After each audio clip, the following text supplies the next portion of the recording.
Good day, Tamers. Welcome to Acute Swiftly's BT17 predictions for the best decks in the format, featuring Digimon cardboard games. Before we go into this, I will say that these aren't really in an order. They're just kind of the decks that I'm going to see being good during the meta.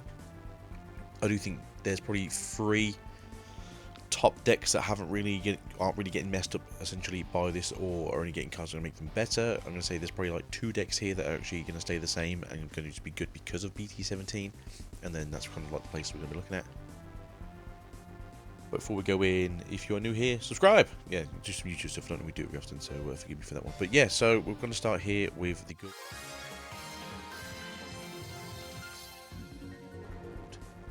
Loogamon. No real issue here. I think a lot of people do see this as being probably one of the better purple decks right now. It's going to go into an insane combo mode going into BT17. It is seeing play in Japan. It is doing well in Japan. It has been doing well in Japan since its release. It's just not necessarily the best deck in the room. The reason I put this here instead of Demon Lords is because it's one of those decks where I feel more people are probably going to want to play this weird combo-y Loogamon punch down deck over something like Demon Lords, where you have to really want to play that deck because it's just one of those it's more of a slow play out done kind of dealy decks, and I don't think the meta really suits that playstyle right now, at least not in the overall sense, unless you get very lucky with your Lucy's and your Lucy Chaos modes. But overall, I do think this is probably the combo faster purple deck right now. I didn't put it on here, but it does utilise the BT16 Loogamon very well. Loogamon, obviously getting your Tamer out very early on is also very good. Can be either of these because they are both Aegis. Hell is obviously a very good disruption for level 5 areas to go into. Soul Luga is a very interesting card here, as you may have seen in the last, I want to say, PECO regional, I believe it was. They did also, yeah, it was regional. We did Ultimate Cup regional, where it was an Ultimate Cup. I got my prizing. The effect of Soul being able to just digivolve into something when another SOC is deleted is insane, and will probably come up going through this process. The new Fenrir that just lets you poop out a Zakuchi from the trash is amazing. Zakuchi having the head effect here to basically just pop things is really good, and then having the new Fenrir, it's a DNA if you did get to do all the swingy things, which you're going to do, because the idea of this is basically going to go when attacking, do your stuff. Depending on which Baomon you want to use, you can always use the older one, or you can use a newer one, depending how you feel. People have their own variants. They both do basically the similar job, but it depends how you want to time it. So you can use only walk from 5 now. You know, you go up into this, you get the swing out, drop this. If you have this access in trash, you get to DNA digital, I believe it is. Go up, start swinging again, and yeah, you can do 5 swings very easily. So hopefully you have a target with rush, like maybe a Catamon. Aegis is a really good Mind Link is such a great ability on Tamers, as you'll see more of as we go through this. And then Analog Youth here, honorary purple card, we all know this by now, is just an amazing combo piece here for this deck. Look at 3, grab 1, throw 2 in the trash, get stuff out early into the trash, make your opponent's day of misery by turn 2. Then we're going to go over to the next one now. But yeah, I do see this being a very good deck going into the future, and I do think that people are going to sleep on this more than they should do.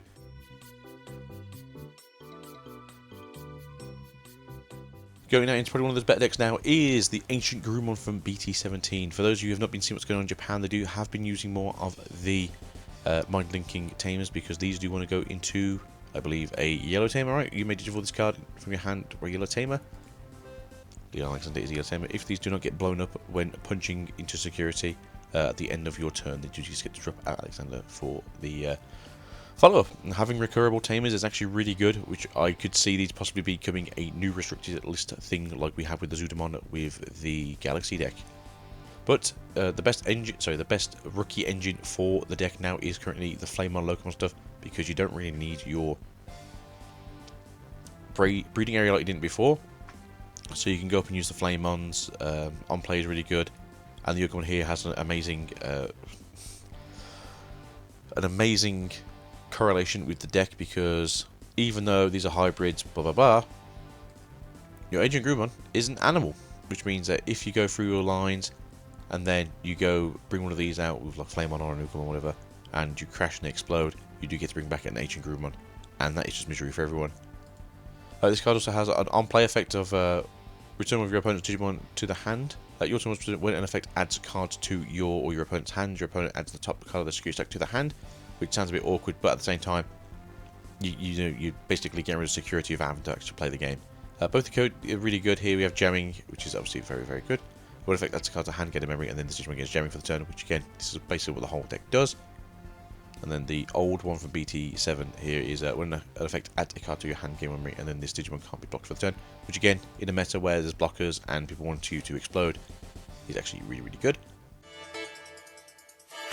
Then going over now to Mirage, which is still doing really well in Japan, and as you've been seeing probably throughout the English meta, is also still doing very well. Having a really open board state for the level 3s here, you do have access to either the Searcher, you do have access to the one that makes your opponent draw cards.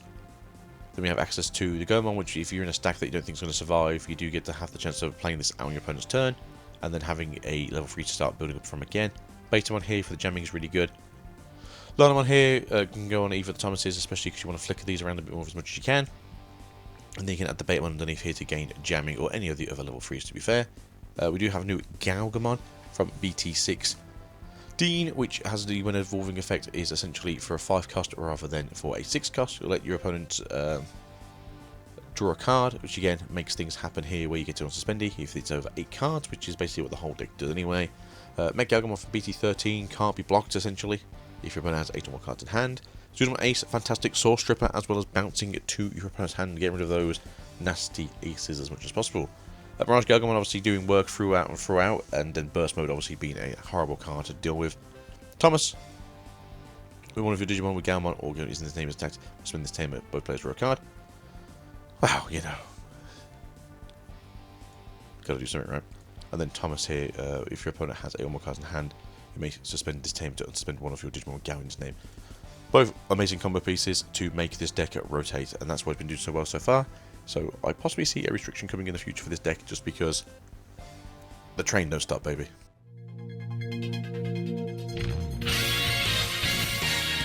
Going on now into Imperial, we do have a bit more to talk about here because it is more of those combo based decks.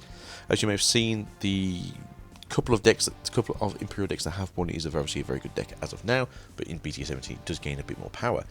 Having so many searchers, having ways of getting recursion from the trash is obviously really good. Having essentially a built-in memory churning system here with these two DNA digivolving with the help of the BT16 Tamers as well, gaining even more memory. Having a Digimon card such as this, which just is crazy. Any DNA deck essentially will just want to swing out as hard as they can and as often as they can. You do run the other Imperialdramons as well, but this is obviously just a key card. And if you crash security and get hit by a option card, well, you just do it all again. Fire mode is insane. On play when Digivolving return one of return one of your opponent's Digimon with as many or fewer Digivolution cards as this Digimon to the bottom of the deck. You are a DNA deck, you have a lot of sources, so unless you're playing against a Source Stripper, your opponent is just getting kicked around. End of attack was return, suspend this Digimon. Then if Imperialdramon Dragon mode is in this Digimon's Digivolution cards, return one of your opponent's suspended Digimon to the bottom of the deck, which is obviously going to be painful if it's still your opponent's turn. A new Dragon mode here, a lot of people have been using the other Dragon mode, which is letting you shoot out the sources, which in case of this deck, people will actually shoot at level 3s as opposed to level 4s now, because if they were played by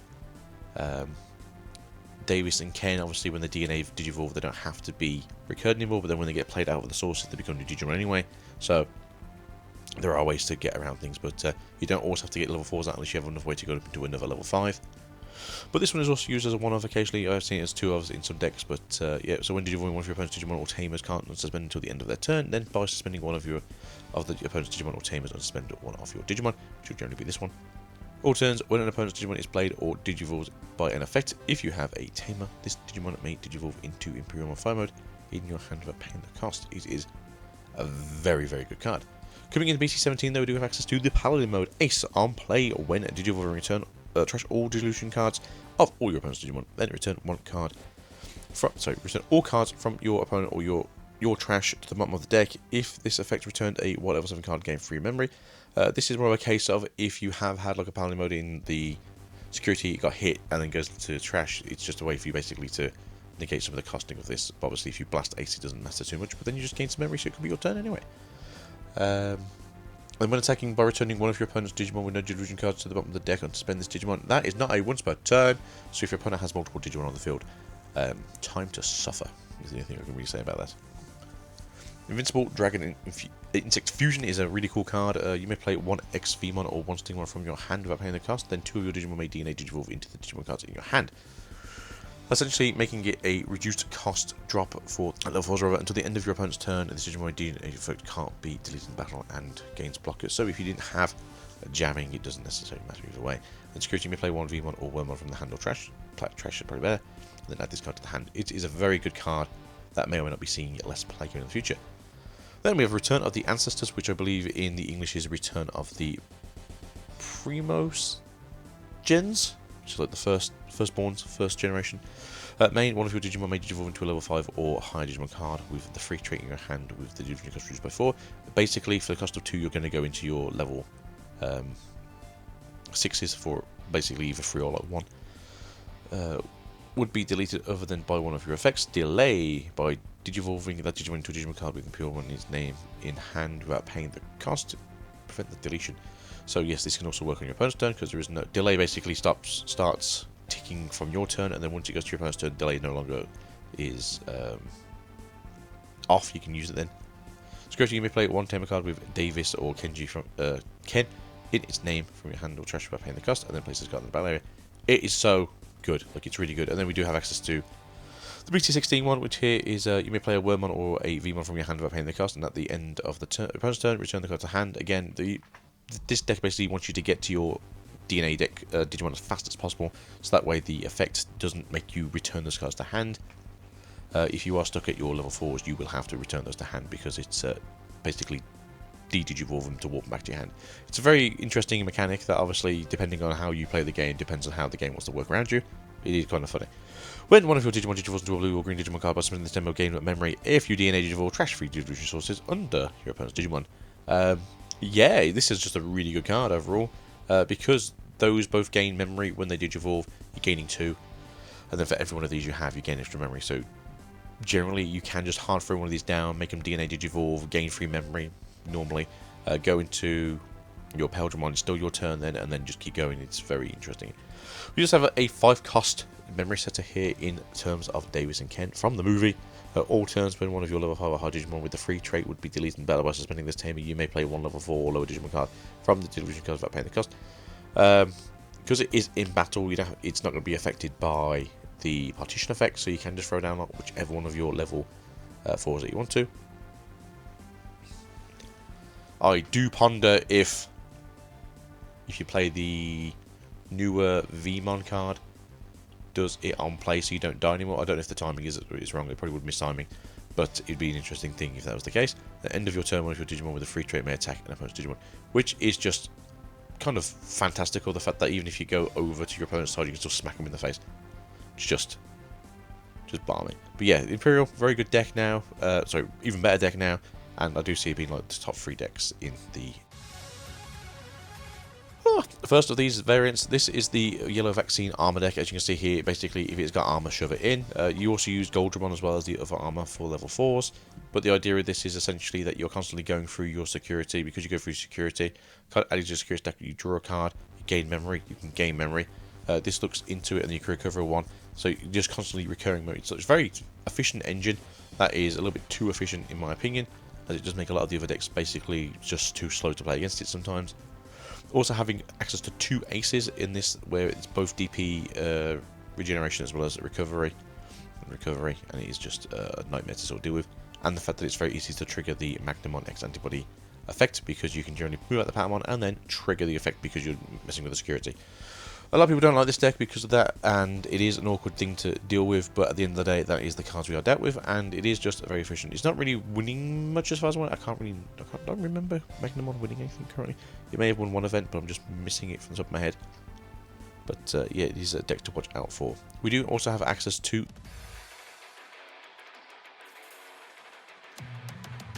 the blue variant of this. I may have forgotten to add this to the cards, but this is something that does come up.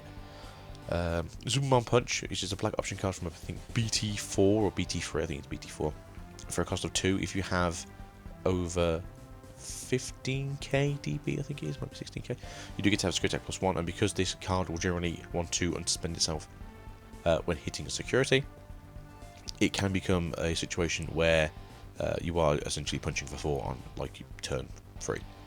But with the new Digimon here, you've got 2 or more colours, you gain 1000 DP, or you gain 1000 DP because that means you're 13.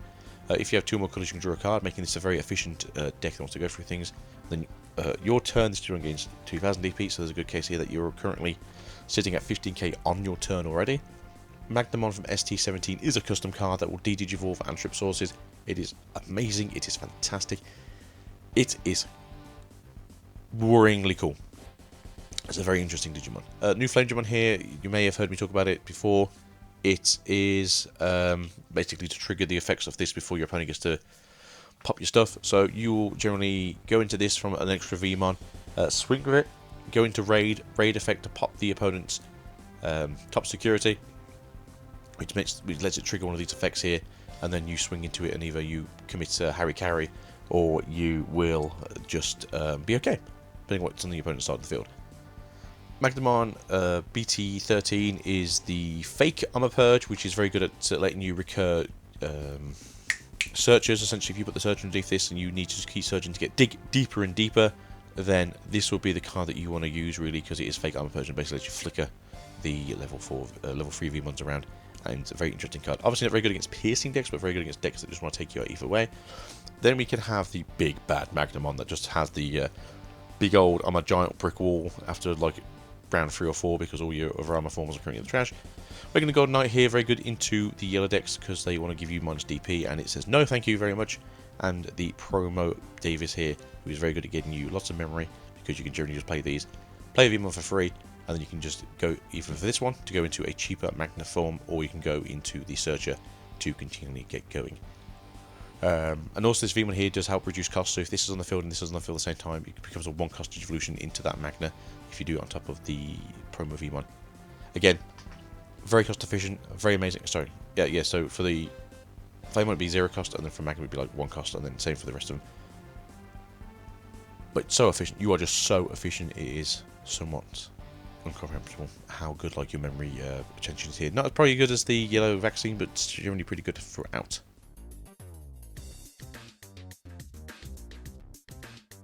And then we're going to go to the last deck here, which would be Numemon, which is I think everyone's favourite boogeyman at the moment, despite it not winning as much as you think it would the way people talk about it. One of those decks that just utilises the Loogamon engine very well because it doesn't need to have its breeding area essentially. Human X Antibody making it able to play out the bigger Numemons to make you have access to the level 7s a lot more easier. Numemon here from RB1, just only used here on deletion.